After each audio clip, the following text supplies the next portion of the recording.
The crisp winter air swept through the pines, carrying with it the scent of snow and pine needles. Jack Harris swung his hammer with practiced ease, the last nail in the cabin's roof sinking into place. Sweat beaded on his brow despite the chill, and he wiped it away with the back of his gloved hand. 10 years in this secluded cabin in the mountains had turned the place into a semblance of a home, though the empty rooms still whispered memories he'd rather forget. As the sun dipped below the horizon, casting the mountains in shades of purple and gold, Jack paused to admire the view. It reminded him of another sunset, on a world so far from Earth that it felt like a lifetime ago. Two suns setting in a distant sky, casting strange shadows over crystalline plains. No, he shook his head, dispelling the memory. He'd spent years building walls to lock those memories away. A sharp snap echoed from the forest below, followed by a soft crunch of snow. Jack's instincts kicked in, his hand instinctively reaching for the rifle he kept by the door. But then he saw it, a flash of blue light between the trees. Steady, deliberate, far too steady to be a passing hiker or a search party. His heart skipped a beat. He knew that color. No, it couldn't be. His thoughts raced as the figure emerged from the trees.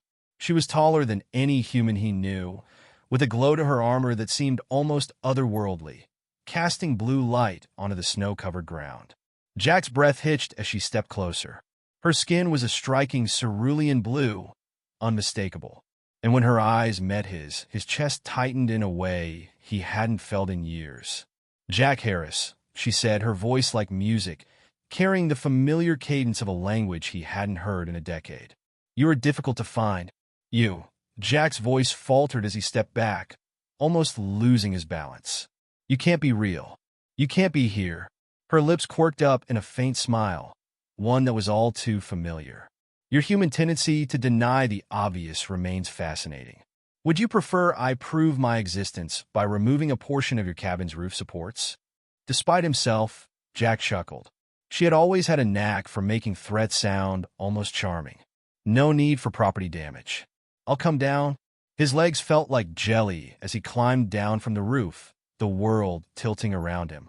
By the time he reached the ground, she had crossed the yard and was standing before him, as tall and intimidating as he remembered, her armor gleaming in the fading light. "Why now?" he asked, his voice hoarse. "The how involves complex quantum mechanics that your species has not yet discovered," she answered matter-of-factly. "The why is more complicated." She paused, her expression momentarily flickering with uncertainty. "I need your help, Jack." He frowned, gesturing toward the cabin.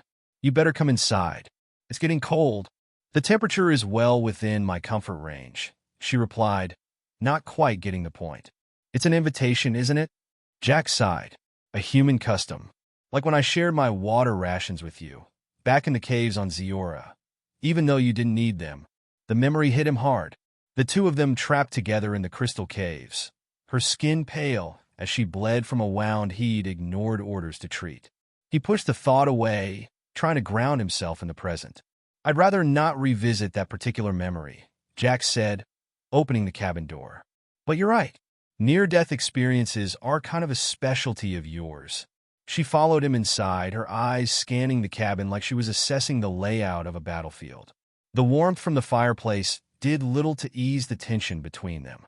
As she walked past the mantel, her gaze landed on a framed photo of him from years ago, standing with the team by a research vessel on Zeora. "You kept this?" she asked, her voice almost gentle. Jack's throat tightened. "Sometimes we keep things we shouldn't." Era, a name he'd once used in a language he could barely remember, looked back at him, her expression unreadable. She reached out, fingers hovering near the photo as if she couldn't quite grasp the concept of nostalgia. The silence between them grew heavy, and Jack moved to the fireplace, needing to focus on something else. His hand was shaking as he added a log to the fire. "You're right," she said softly, her voice full of an odd mixture of admiration and something else. "Your superior officer was right. A wounded warrior is a liability." Jack stiffened. "Yeah, well, I've never been good at following orders, human or otherwise." Era tilted her head, almost amused. "That is why I am here. Your actions that day, when you chose compassion over duty, changed something in me. She took a step closer, and Jack could feel the warmth from the fire and the cool aura of her armor mixing in the small room. Change something? He asked, his voice barely a whisper. Ira's eyes softened, just slightly, before she spoke again. When you tended my wound, when you shared your world with me, I began to feel, to question everything my people taught me about logic and detachment. Feel? Jack echoed, his heart pounding. Yes, she said. And then, after I was safe, I disappeared. My people, our people, are on the brink of extinction, not from war, but from a technology that suppresses what you showed me. Jack stared at her, his thoughts spinning. You need my help? Again. She nodded. Yes. Not just to save my people, but to understand why, after all this time, thoughts of you still create chaos in my mind. Why I cannot forget you. The room seemed to shrink as Jack took a deep breath. 10 years. 10 years of solitude, of trying to forget, of avoiding those memories. And now she was back.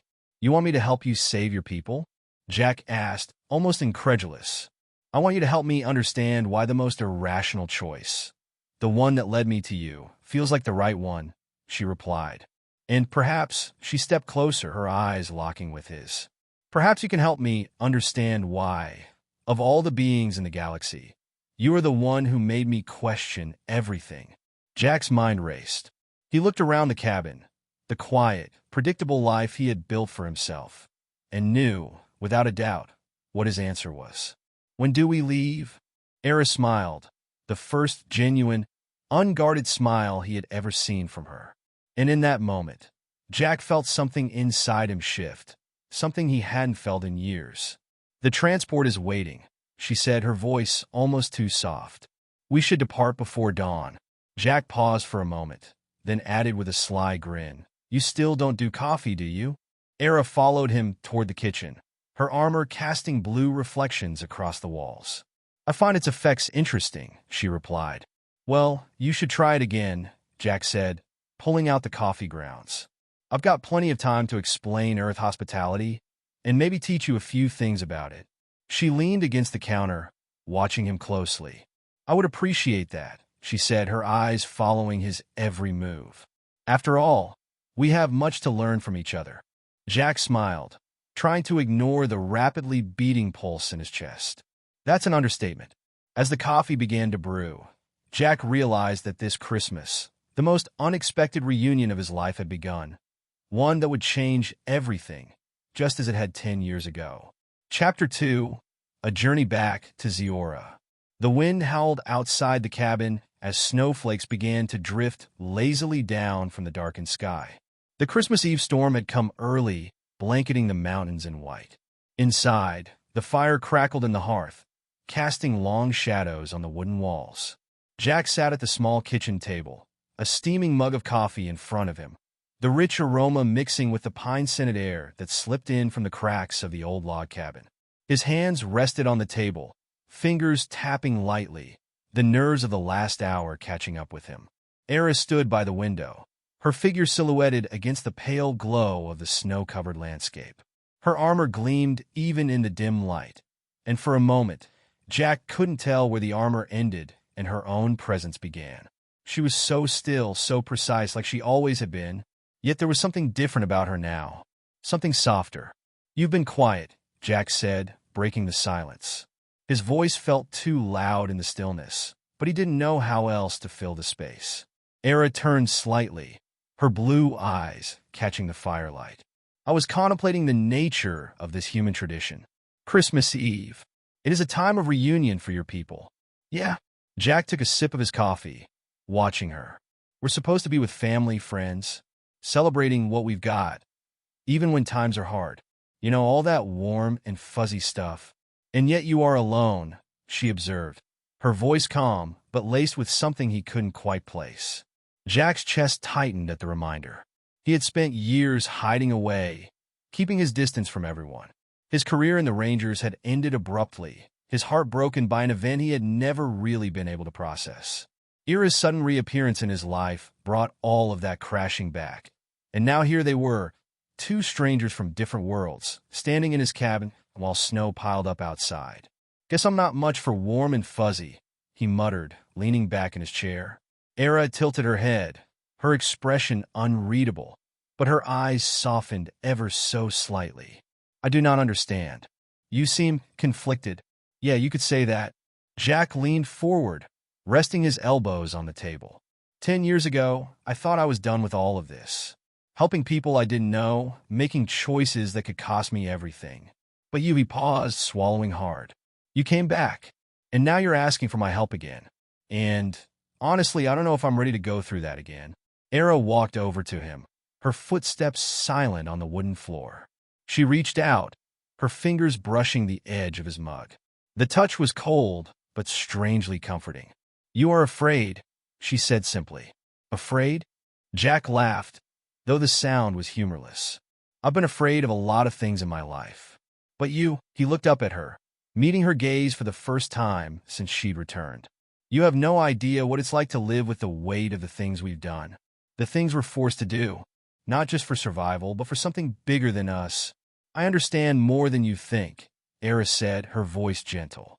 "When I came to your world, I did so with a singular purpose, to complete my mission.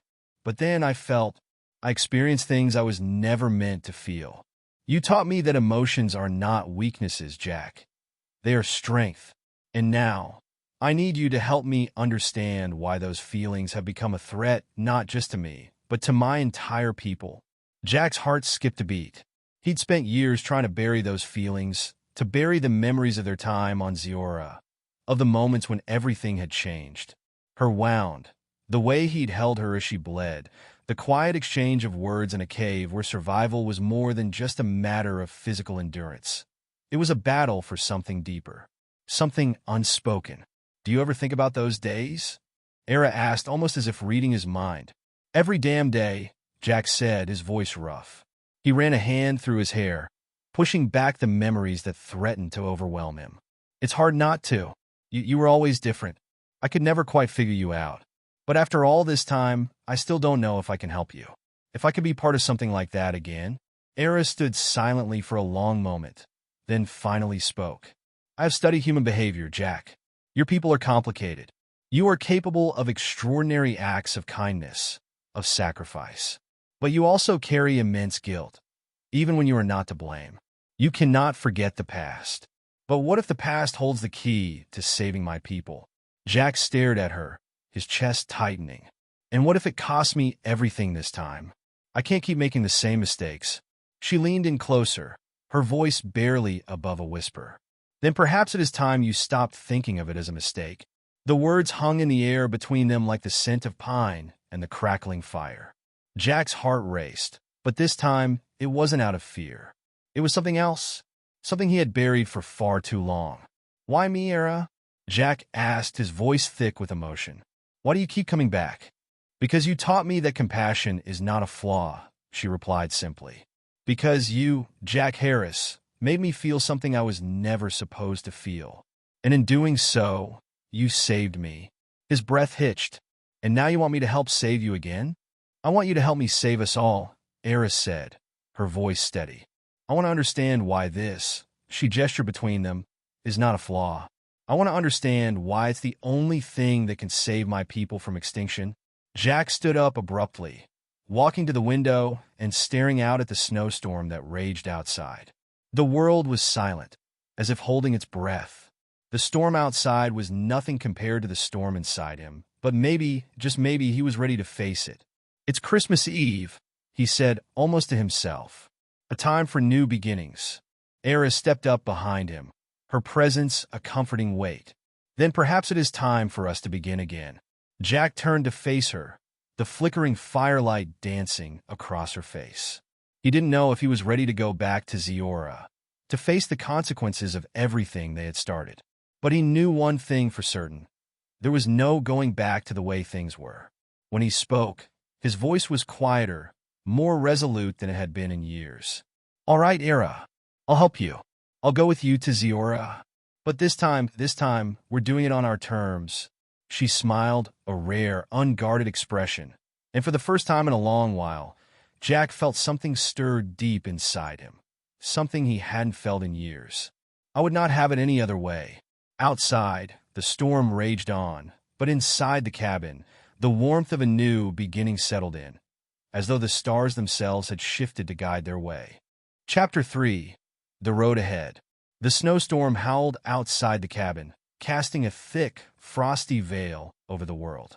Inside, the fire crackled softly, but its warmth barely touched the chill that had settled in Jack's bones.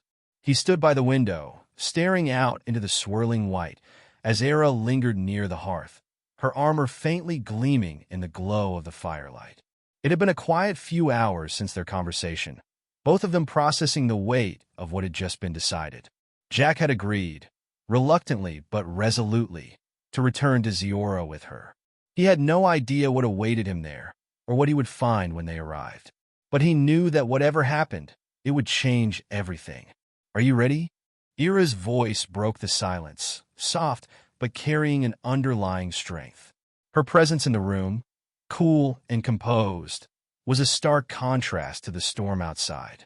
Jack turned, his eyes narrowing slightly. "I should be asking you that. You've had 10 years to think this through. Me? I'm just trying to figure out if I'm making a huge mistake." "I do not think this is a mistake," Era said, her gaze unwavering. "I have spent years studying the technology that suppresses our emotions. I understand it on a scientific level, but I do not understand the human heart. That is something only you can help me with." Jack ran a hand through his hair, a nervous habit he hadn't done in years. "You really don't make this easy, do you?" Era tilted her head slightly, her bright blue eyes studying him intently. "I am doing what I believe is necessary for my people's survival. Emotion is not weakness, Jack. It is the very thing that can save us." Jack grunted, shaking his head. "Yeah, well, that's a lot to put on me. You're asking me to help save an entire species. No pressure or anything." Era's lips quirked upward, and for a brief moment, Jack thought he saw a flicker of humor in her eyes. "I am aware of the burden I place on you, but I would not ask if I did not believe in your ability to help." Jack stared at her for a long moment, his chest tight with emotion. Despite the years that had passed, despite the silence and distance he had built between them, something about her still reached deep into him, stirring memories he wasn't ready to confront. "All right," he said, his voice rough. "But when this blows up in our faces, I'm blaming you." Era gave him a small, knowing smile. "Fair enough." The silence that followed was heavy, filled with the unspoken understanding that both of them had crossed an invisible line.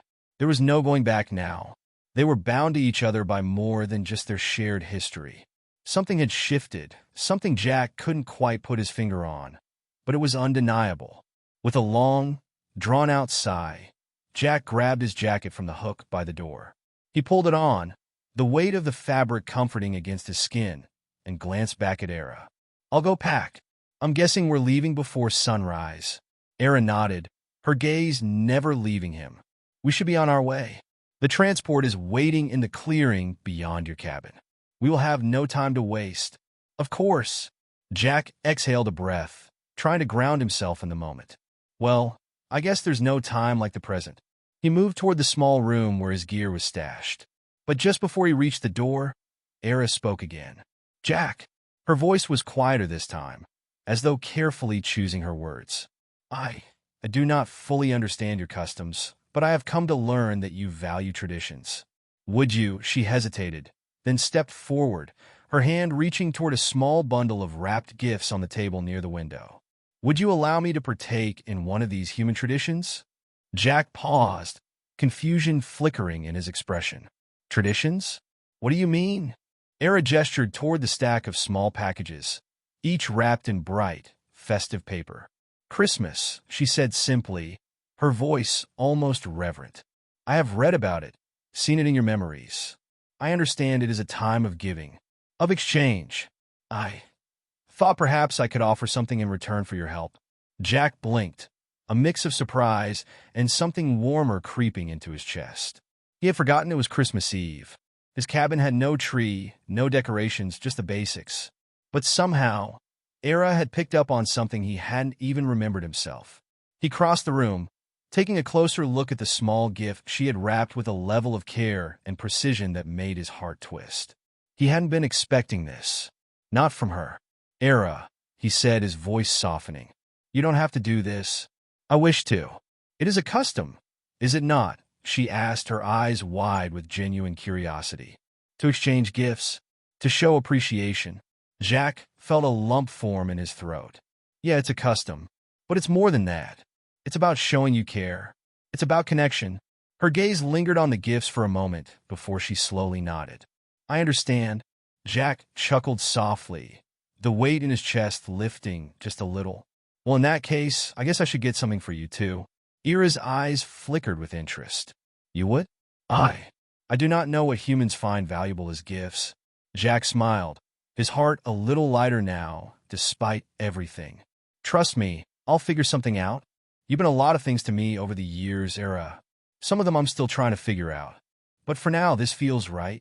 Era's gaze softened, and she gave a small, almost imperceptible nod. Thank you, Jack, for all that you have done. Jack's chest tightened again, but this time it wasn't with the heavy burden of responsibility.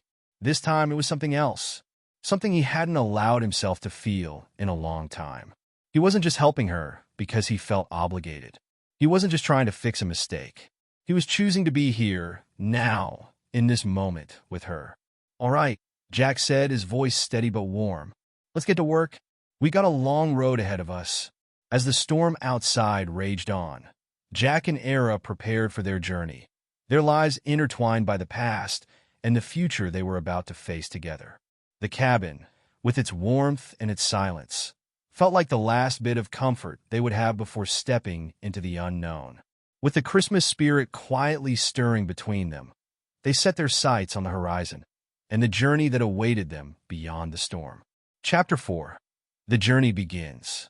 The wind howled outside, swirling snow into blinding sheets as Jack and Era made their way toward the clearing beyond his cabin. The transport was already there, a sleek, silver craft standing against the backdrop of the mountain, its engines emitting a soft hum as it waited for its passengers. Jack's breath misted in the cold air as he pulled his collar up higher, glancing at Era beside him. She moved with the same predatory grace he remembered, her armor shimmering faintly in the dim light of the storm. She had said little since their exchange of gifts, but he could feel the unspoken understanding between them. The weight of their past, the years apart, and the danger of the road ahead hung in the air. I thought we might have more time, Jack said, his voice muffled by the wind. It's a hell of a storm out here. Era glanced up at the sky, her expression unreadable. The storm will pass. We must move quickly. Jack nodded. He'd been living in isolation for too long to truly feel the weight of time's passage. But now, it seemed as though everything had been rushing forward. A decade of solitude had left him unprepared for the reality of what was coming next. When they reached the ship, Jack took one last look back at his cabin. It had been his sanctuary, his retreat from the chaos of the universe. Now it felt like a distant memory, already fading as he stepped into the unknown. Era followed him into the ship, her blue armor gleaming in the dim interior. Inside, the craft was sleek and modern, its controls far beyond anything Jack had ever seen. The interior was quiet, almost too quiet. The hum of the ship's engines the only sound as Era moved to the cockpit and took her seat. Jack stood in the doorway for a moment, watching her as she manipulated the ship's controls with ease. This is going to be a long trip, he muttered, still uncertain about everything that lay ahead. Era turned her head toward him, her eyes sharp. You have concerns? Jack ran a hand through his hair, feeling the weight of the moment pressing down on him. I don't know what you expect from me, Era. You wanted to help save your people, but I'm just one guy. I don't have all the answers. I do not expect you to have all the answers, she replied, her tone steady. But you have something that my people have lost, something that could be the key to our survival. I don't know if I'm the answer you're looking for, Jack said, his voice more strained now. But I do know this. If you want me to help you save your world, you're going to have to trust me. And I'm going to have to trust you. Era nodded, the flicker of understanding passing between them once more. I have already placed my trust in you, Jack, and I will not regret it. The engines of the ship hummed louder as it slowly lifted off the ground, the cold mountain air below giving way to the vast expanse of space beyond. Jack's stomach churned as they ascended, the ground shrinking below him, the storm fading into a blur of white. He had never been one for space travel, and the thought of leaving everything he knew behind was unnerving. He turned his attention to the small, glowing monitor in front of him, displaying their trajectory. Zeora was far, too far. He couldn't shake the nagging feeling that he was about to cross a point of no return. But even more than that, he was afraid of what he might find when they arrived. Would he even be able to help her people? And what would he find when he finally confronted the emotions Era was so desperate to understand? "We're heading into the unknown," Jack said, more to himself than to Era. "That is true," Era replied, her voice steady. "But unknown does not always mean dangerous." Jack raised an eyebrow at her. "You don't exactly give off a everything's fine vibe." "Perhaps," Era said, her lips curving into something like a smile. "But we are survivors. I trust in that." Jack couldn't help but smile in return. It was a brief moment of levity, but it helped. In the midst of all the uncertainty, it was nice to know he wasn't completely alone. The ship surged forward, the stars ahead growing brighter as they broke free of the planet's atmosphere. Jack could feel the weightlessness, the shift in gravity, and for the first time in a long while, he felt a spark of excitement. They were leaving Earth, leaving everything behind for something much bigger than either of them. The Christmas gifts, still wrapped and tucked safely away in his bag, seemed distant now, as though they belonged to another time. But Jack knew he would carry them with him, a small reminder of what they'd left behind. The view outside the ship's window was breathtaking. The expanse of space stretched out in front of them, infinite and beautiful. Stars twinkled like tiny jewels scattered across a velvet sky. For a moment, Jack forgot about the dangers they were heading toward. He forgot about the uncertainty and the fear that gnawed at the back of his mind. For a brief, fleeting moment, he felt a sense of peace. And then the reminder of why he was here crashed back into his mind. Zeora, Era's people, the emotions that had been suppressed for so long. "What happens when we get there?" Jack asked, breaking the silence. "What's the plan?" "We will find the central data core," Era said. "It contains the technology we need to reverse the emotional suppression process. My people have been working on a way to undo the damage, but they are too far gone. I will need your help to understand how emotions, true emotions, can be restored." Jack nodded slowly. "And if we can't fix it?" Era's expression hardened, her eyes darkening. "Then my people will cease to be. The emotional suppression will continue until they become nothing more than machines." Jack swallowed, the weight of her words settling over him like a cold shroud. He didn't want to think about the consequences of failure. He didn't want to imagine a world without people like Era. People who still had the capacity for compassion, for curiosity, for all the things that made them human. But as the ship hurtled through the stars, Jack couldn't shake the feeling that no matter how hard he tried, he might not be able to save her world or his own heart. As the cold darkness of space surrounded them, Jack knew that the road ahead would be far more difficult than anything he had faced before. Chapter 5: The Edge of Hope. The ship's engines hummed steadily as they approached the distant planet of Zeora. Jack stared out the viewport, his thoughts a swirl of uncertainty and trepidation. Era had said little during the long journey, only offering brief explanations when he had questions, but Jack could sense the tension building in her. He knew it wasn't just about the mission anymore. It was about her, too. The emotions she was grappling with, the ones she didn't know how to understand. As the planet came into view, its pale blue glow grew brighter, and Jack felt a knot tighten in his chest. He could see the large spires of crystalline formations that dotted Zeora's landscape, stretching toward the sky like jagged fingers. He had seen this place once before, during the expedition years ago, but it felt different now. Back then, it had been just another alien world, an endless puzzle to solve. Now, it was a place full of memories, of promises, and unspoken fears. "You're quiet," Eris said, breaking the silence. Jack looked over at her, meeting her intense gaze. "Just thinking about what comes next," he said. Jack let out a breath and turned back to the viewport. Zeora was almost beneath them now, the bright blue surface visible through the mist of clouds. He could see the large facility ahead, where the central data core was housed, a sprawling complex of steel and crystalline structures that shimmered in the light. It was surrounded by a vast, barren wasteland, the remnants of a once thriving civilization now reduced to ruins. A stark reminder of what would happen if they failed. "Ready?"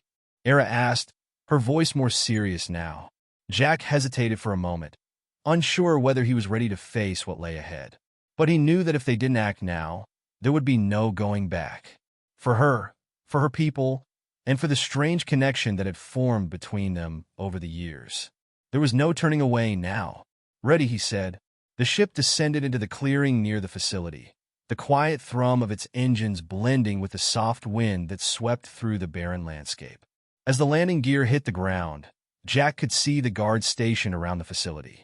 They were motionless, their armor gleaming in the fading light of the twin suns. Their eyes, Jack realized with a chill, were empty.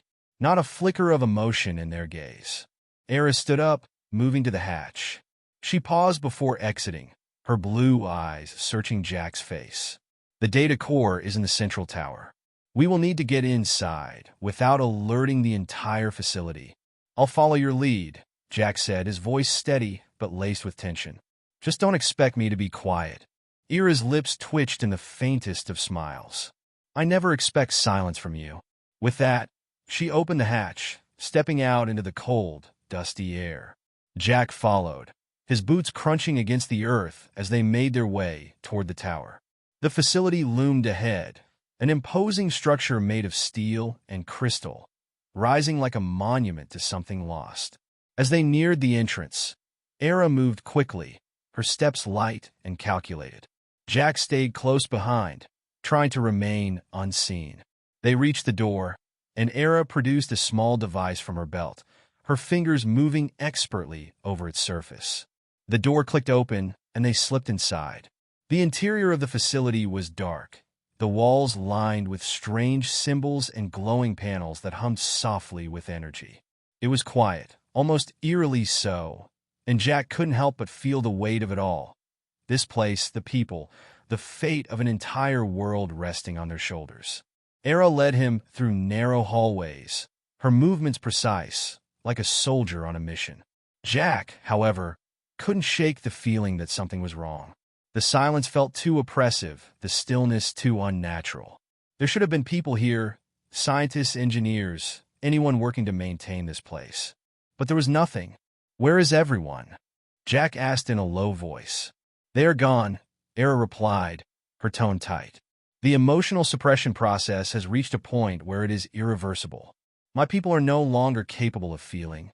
The ones still alive are nothing more than husks." Jack's stomach tightened at the thought. He couldn't imagine a life without feeling, without joy or sorrow. He glanced over at Era, wondering if she felt the same weight. But she was unreadable, as always. They reached the central tower, and Era stepped forward, her hand resting on the door. "This is it," she said, her voice steady. "Inside is the data core. The key to reversing everything." Jack nodded, taking a deep breath. "Let's do it." The door slid open, and they stepped inside. The room was bathed in an eerie, soft light. At the center stood a massive console, surrounded by tubes and wires, its surface covered in complex symbols and patterns. The data core glowed faintly, pulsing with energy. Era approached the console, her fingers dancing over the surface as she accessed the data. Jack stood behind her, watching as she worked. "This is it," she murmured. "The final key to restoring my people." Jack glanced at the flickering images on the screen, each one showing the faces of the Zeran people, their expressions flat, their eyes devoid of life. It was clear their survival depended on what Era was doing now. "Can you do it?" Jack asked, his voice rough. Era didn't look up. "I must." The console beeped, and the data core pulsed with a brilliant light. Suddenly, the walls seemed to shake, and Jack heard a distant rumble, the sound of metal straining under pressure. "What's happening?" he asked, his heart racing. Ira's eyes flickered to him, and for the first time, he saw something like fear in her gaze. The suppression process is fighting back. It doesn't want to be undone. Jack's pulse quickened as the room grew brighter. How much time do we have? Ira didn't answer. Her fingers moved faster now, her brow furrowed in concentration. The light from the core intensified, and the walls trembled again, this time more violently. Ira, Jack shouted, stepping forward. We have to go. She didn't respond. Her focus was complete, her entire being consumed by the task at hand. And then, with a final, triumphant beep, the console powered down, and the light from the data core dimmed. Ira collapsed to her knees, her breath ragged, her face pale. It's done, she said, barely above a whisper. Jack rushed to her side, kneeling beside her. Are you okay? I think so. She looked up at him, her eyes softer than he had ever seen them. We did it, Jack. We can save them. Jack helped her to her feet, his heart racing with the weight of the moment. They had done it. They had saved her people. And in doing so, they had saved each other. As they made their way out of the facility, Jack couldn't help but feel a sense of finality, as though this was the end of something, and the beginning of something else entirely. He glanced at Ira, and for the first time, he saw her as more than just a warrior. She was someone who had risked everything, someone who had learned the value of feeling, of compassion, of love. And in that moment, he realized that the greatest gift he had ever received wasn't the holiday gifts or the mission to save a planet. It was her. I guess this means we're not done yet, Jack said, a smile tugging at his lips. Ira gave him a small, knowing smile. No, Jack, we are not done yet. And as they stepped into the new dawn, the world felt full of possibilities, of emotions, of connections, of a future that neither of them could predict, but both were ready to face together. The end.